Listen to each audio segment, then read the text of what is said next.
Hello everyone, I am Radha Madhav. Welcome to my channel RM Creative.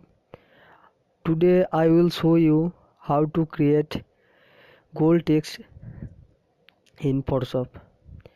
Turn letter into gold with the easy to create text effect in Photoshop CS6 and Photoshop CC. To create the gold text, we will using Photoshop layer style and we will create our own custom gold color gradient. We will even add a few sparkle to the text using one of Photoshop brush to make our gold letter really shine.